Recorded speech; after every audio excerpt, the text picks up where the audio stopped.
What happens when Hollywood royalty meets British television reality? When privilege collides with principle on live daytime TV? In just 44 seconds, one explosive comment would shatter the calm of the Loose Women studio and send shockwaves through millions of viewers watching from home. The ITV studios in London hummed with their usual pre-show energy. Ruth Langsford, the seasoned presenter with over 2 decades of broadcasting experience, reviewed her notes one final time. Today's guest was supposed to be a friendly chat, a light-hearted conversation about new projects and life updates. Nobody could have predicted what was about to unfold. Good afternoon and welcome back to Loose Women.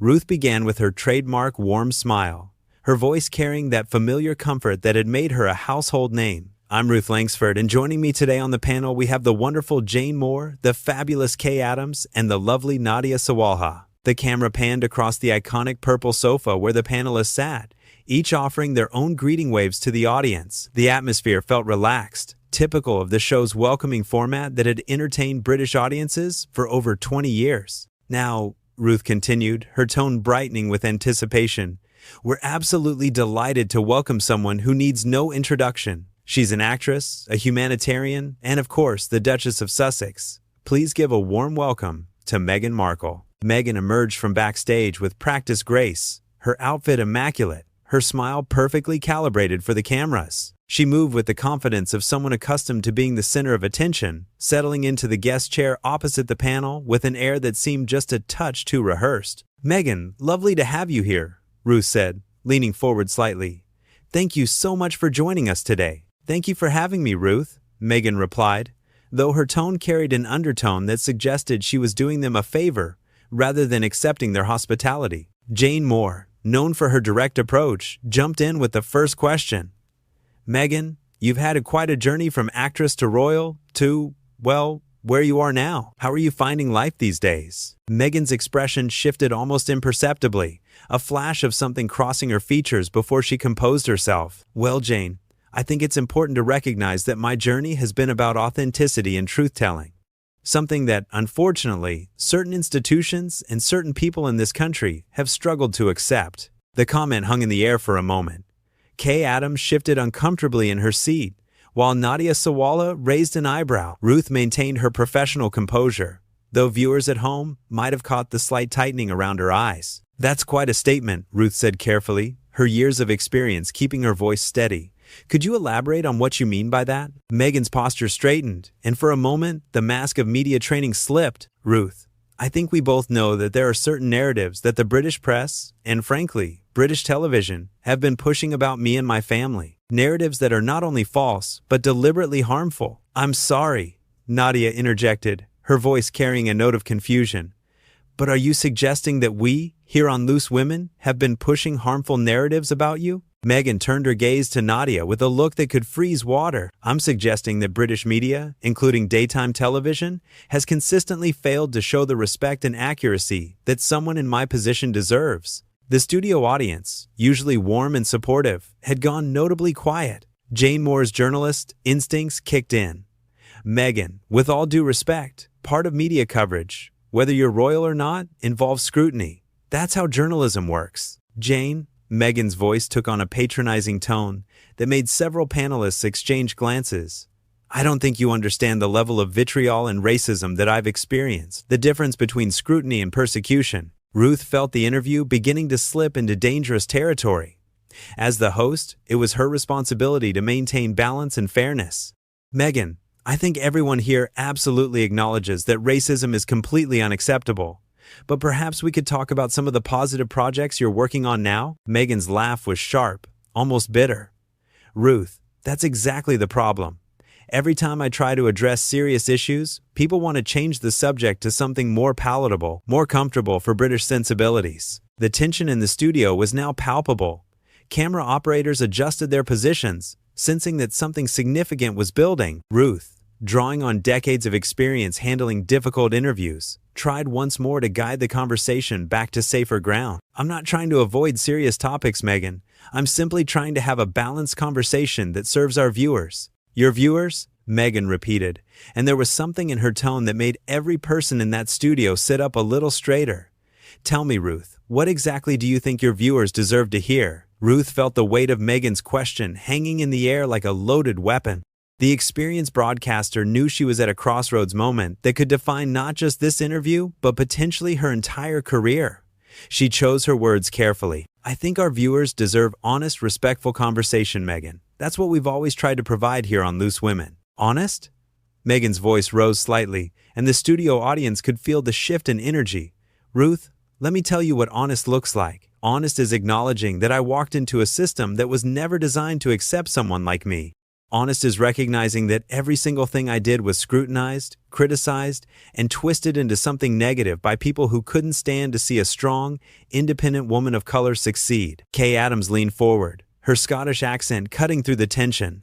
Meghan, I don't think anyone here would disagree that you faced unfair treatment, but surely you can understand that when you're in the public eye, especially at that level, there's going to be intense interest? Meghan turned her attention to Kay with a look that could melt steel. Kay, intense interest and systematic character assassination are two very different things, but I suppose sitting here on your comfortable purple sofa, it's easy to minimize what you've never experienced yourself. The comment hit like a slap across the face. Jane Moore's journalist instincts flared. Hold on a minute, Meghan. That's completely unfair. We're all working women here. We've all faced our share of challenges and criticism. Have you, though? Meghan shot back, her voice dripping with condescension. Have any of you ever had your baby's safety questioned by an entire institution? Have you ever been called aggressive for speaking up when you knew you were right? Have you ever been told to smile more, speak less, be grateful for scraps? Nadia Sawalha, usually the peacemaker of the group, tried to interject. Meghan, we're not trying to compare experiences here. We're just trying to have a conversation. No, Nadia. Meghan's tone became increasingly sharp. You're trying to diminish my experience. You're trying to make me smaller so that you feel more comfortable. And frankly, I'm tired of making people comfortable at the expense of my own truth. Ruth could see the interview spiraling completely out of control. As the host, she had a responsibility to maintain some semblance of order. Meghan, I think we all want to hear your truth, but perhaps we can discuss it without attacking the people who invited you here today. The words seemed to hit a nerve. Meghan's eyes flashed with something dangerous. Attacking? Ruth, if you think anything I've said constitutes an attack, then you clearly have no understanding of what a real attack looks like. You have no idea what it's like to have your character destroyed by people who have never even met you. But we have met you, Jane said quietly, and right now, you're being quite hostile to women who are simply trying to do their jobs. The studio fell silent except for the barely audible hum of cameras. Meghan stared at Jane for a long moment, and when she spoke, her voice was ice cold. Hostile? Jane, you want to see hostile? Hostile is being told that your mental health struggles don't matter. Hostile is being denied help when you're at your lowest point. Hostile is watching people nod and smile at you while they plot your destruction behind closed doors. Ruth tried once more to regain control. Meghan, mental health is incredibly important, and if you experience that kind of treatment, that's absolutely awful. But perhaps we can discuss these issues without... Without what, Ruth? Meghan interrupted, her voice rising to a level that made the studio audience shift uncomfortably in their seats. Without making you uncomfortable? Without challenging your cozy little worldview? You invited me here, presumably to talk about real issues, but the moment I actually speak truth to power, you want to shut me down. Kay Adams had heard enough. Meghan, with the greatest respect, you're not speaking truth to power right now. You're speaking to 4 working women who are trying their best to have a fair conversation with you. We're not the enemy here. Aren't you, though? Meghan's laugh was bitter and sharp. You're part of the same system that chewed me up and spat me out. The same system that pretends to care about women's voices, while systematically silencing the ones that threaten the status quo. The accusation hung in the air like smoke. Ruth felt her professional patience wearing thin, but she maintained her composure. Meghan, I've spent my entire career amplifying women's voices. We all have. That's literally what this show is about. Is it though, Ruth? Meghan leaned forward, her voice taking on an almost predatory quality. Or is it about amplifying the voices that fit neatly into acceptable British sensibilities? The voices that don't rock the boat too hard or ask uncomfortable questions? Nadia tried one more time to find middle ground. Meghan, surely you can see that we're trying to create a space where you can share your perspective? What I can see, Nadia, Meghan's tone was now openly contemptuous, is 4 women who are so invested in their own comfort zones that they can't handle when someone actually challenges them. someone who refuses to play by the rules of a game that was rigged from the start. The tension in the studio had reached a breaking point. Ruth could see her production team through the glass partition, their faces tense with concern. The interview that was supposed to last 30 minutes had become a minefield, and there were still 20 minutes left to fill. Jane Moore decided to address the elephant in the room directly. "Meghan, I have to ask, did you come here today with the intention of having this kind of confrontational conversation?" Meghan's smile was sharp as a blade. "Jane, I came here with the intention of speaking my truth. If you find my truth confrontational, perhaps that says more about you than it does about me." The words hit the studio like a thunderclap. Jane Moore sat back in her chair, genuinely taken aback by the venom in Meghan's response. Ruth could feel the entire production hanging by a thread, but her years of broadcasting experience kicked in. "Meghan," Ruth said, her voice steady but firm, "I think we need to take a step back here. This conversation has become quite heated, and I'm not sure it's serving anyone well, including you." "Oh, now you're concerned about serving me?" Meghan's laugh was harsh and grating.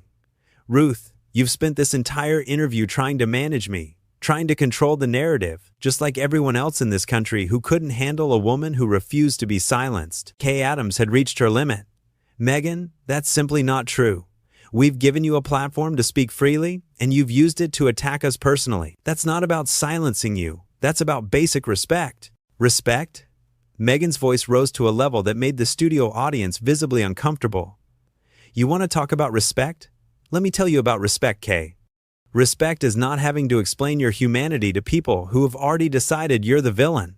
Respect is not being told to be grateful for scraps while others feast at the table you built." Ruth felt the interview slipping beyond any possibility of recovery. "Meghan, I understand you've had difficult experiences, but you're speaking to women who have spent their careers advocating for equality and fairness. Are you, Ruth?" Meghan's eyes blazed with something that looked almost unhinged. "Because from where I'm sitting, you look like 4 women who are so comfortable in your privilege that you can't recognize it when it's pointed out to you." The word privilege hung in the air like a curse. Nadia Sawalha, who had been trying to keep the peace, finally snapped. "Privilege? Meghan, you married into one of the most privileged families on the planet. You had opportunities that most people can only dream of, and you're sitting here lecturing us about privilege?" The comment seemed to flip a switch inside Meghan. Her composure, already hanging by a thread, finally shattered completely. "How dare you?" Her voice reached a pitch that made the studio microphones crackle. "How dare you sit there and reduce my entire experience to marriage? I am a successful woman in my own right. I had a career, I had achievements, I had a voice before I ever met Harry. And the fact that you can't see that proves exactly what I'm talking about." Jane Moore leaned forward, her journalist instincts fully engaged. "Meghan, nobody is reducing your achievements, but you can't deny that marrying into the royal family opened doors that—" "Stop." Meghan's voice cut through Jane's words like a knife. "Just stop. I'm so tired of people like you telling me what I can and cannot deny. People who have never walked in my shoes, never faced what I've faced, never had their entire existence questioned and diminished by people who were supposed to protect them." Ruth tried one final time to salvage the situation. "Meghan, perhaps we could." "No, Ruth." Meghan stood up abruptly, her movement so sudden that it startled everyone in the studio. "I'm done with this. I'm done pretending that this is a conversation when it's clearly an interrogation. I'm done being polite to people who wouldn't know genuine struggle if it slapped them in the face." The studio fell into shocked silence. Meghan remained standing, her chest heaving with emotion, her carefully constructed media persona completely abandoned. "You know what your problem is?" She pointed an accusatory finger at the panel. "All of you, your problem is that you've spent so long being told what to think, how to act, what's acceptable to say, that you can't recognize authentic truth when it's standing right in front of you." Kay Adams found her voice. "Meghan, you're being completely unreasonable." "Unreasonable?" Meghan's laugh was almost hysterical. "You think I'm being unreasonable? Let me tell you what's unreasonable. What's unreasonable is expecting me to sit here and smile while you 4 diminish my experiences, question my motivations, and treat me like some kind of difficult celebrity having a tantrum." Ruth stood up as well, her own patience finally exhausted. "Meghan, that's enough. We invited you here as a guest, we treated you with respect, and you have spent the last 20 minutes attacking us personally. This is not acceptable behavior." "Acceptable?" Meghan's voice reached a crescendo that seemed to shake the very walls of the studio. "Ruth, You want to talk about acceptable? What's not acceptable is the systematic racism and misogyny I faced. What's not acceptable is being told to shut up and be grateful while my mental health deteriorated. What's not acceptable is coming on a show that claims to support women only to be ganged up on by 4 women who can't handle hearing the truth about their own complicity. The word complicity seemed to be the final straw. Ruth's professional mask finally slipped, and when she spoke, her voice carried the full weight of her decades in broadcasting. That is completely unfair and completely untrue. We are not complicit in anything except trying to have a civil conversation with someone who apparently came here looking for a fight. A fight? Meghan's voice cracked with emotion. You think this is me looking for a fight? This is me, finally refusing to be silenced by people who think they know better than I do about my own life, my own experiences, my own truth. Jane Moore had heard enough. Meghan, your truth doesn't give you the right to attack people who are trying to help you share it. Help me? Meghan spun around to face Jane directly. You call this help? This is exactly what I'm talking about. This condescending, patronizing attitude that treats me like I should be grateful for whatever scraps of platform you decide to throw my way. The studio was in complete chaos now. The audience sat in stunned silence, unsure whether they were witnessing television history or a complete breakdown. Ruth made the decision that would define her career. Meghan, she said, her voice calm but absolutely final. I think it's time for you to leave. The words hit the studio like a bomb. Meghan stared at Ruth for a long moment, her face cycling through shock, rage, and something that might have been genuine surprise. Excuse me? You heard me, Ruth replied, her composure completely restored. This interview is over. You can leave now. For the first time in the entire interview, Meghan seemed genuinely speechless. She looked around the studio, at the cameras, at the audience, at the 4 women sitting on the purple sofa who had just collectively decided they'd had enough. You're kicking me off? Her voice was small now, almost childlike. Yes, Ruth said simply, we are. And with that, security appeared as if from nowhere, ready to escort the Duchess of Sussex off the Loose Women set, leaving 44 seconds of explosive television that would be replayed, analyzed, and discussed for years to come.